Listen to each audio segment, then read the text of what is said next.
A bit of a crazy movie review.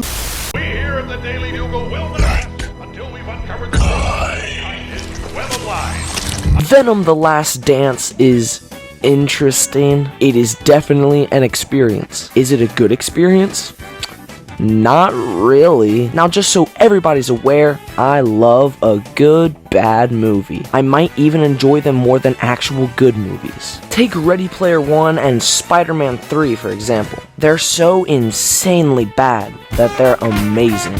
And the last two Venom movies also fall into that category. They were so goofy and fun, and the second one is even more so. It felt like the people working on the movie also knew that this is no ordinary movie, because Venom 2 is just utterly ridiculous. It's only 90 minutes long, and it's full of wacky weird shit. But in this third one, almost all the fun stuff is gone. Now that I've watched it, I can't stop wondering, how did this happen? How does a Venom trilogy exist? When the first movie came out, everybody loved it. Not because it was actually good, but because it was stupid entertainment. And Sony saw this and went, oh golly, they must love it. Let's make some more. And now we have all of this. Getting a Venom trilogy before GTA 6 is the most insane thing ever, but we can't turn back time.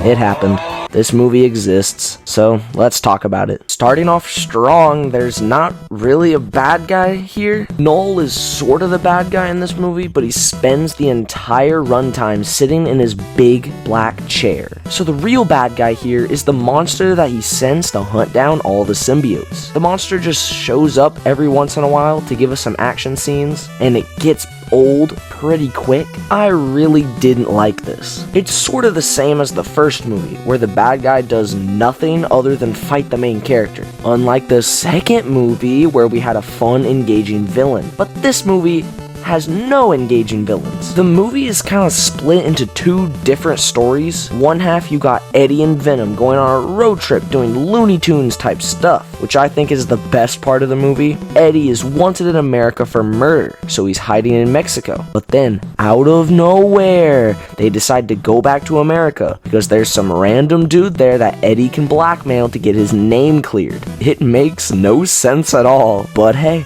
it's a Venom movie. The other half of the movie is lame government stuff, with by far the weirdest thing in the movie, which is this character. They give us her backstory about how her brother died, and the whole movie we're constantly reminded that she's sad about her brother, and I just don't understand why they did this. Who are you?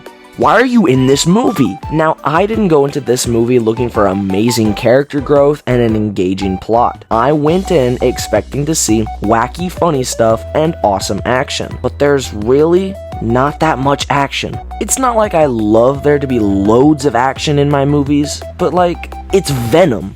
What else does it have to offer? Also, Eddie and Venom still have the same problem they've had since the first Venom.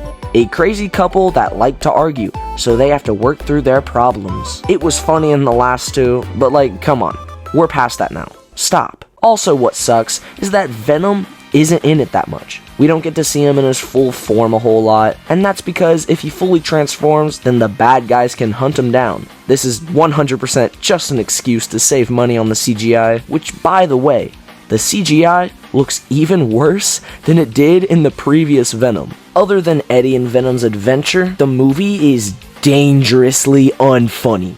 We are Venom! We are Venom! The only people in the theater with us was an old married couple, which I thought was weird, but whatever. They laughed maybe once. There's some funny scenes sprinkled in here somewhere, but my god, do not expect to laugh when you watch it. I almost fell asleep at some points, because it randomly just decides to be slow. The pacing is horrendous when they randomly cut back to the stupid government. It drags it down so much. This movie tries so hard to be serious, and it tries to make you cry, and it was not working. The movie is at its best when it leans into the silly, wacky Venom stuff that we're used to, and that's barely present here. It mostly takes a more serious approach, and it just leaves it to be so strange. Slight spoilers for the ending, so skip to this time and you'll be spared, if you care. So yes, as everybody guessed, Venom dies at the end. And there's this really awkward scene with Eddie walking down the street looking sad while Memories by Maroon 5 plays in the background, and they play short clips of the last Venom movies. And I'm not going to lie, this was the funniest part of the movie. Overall, this movie is not as silly and funny as I hoped. So please, Sony, stop making these movies. They were funny at first, but it's gone too far.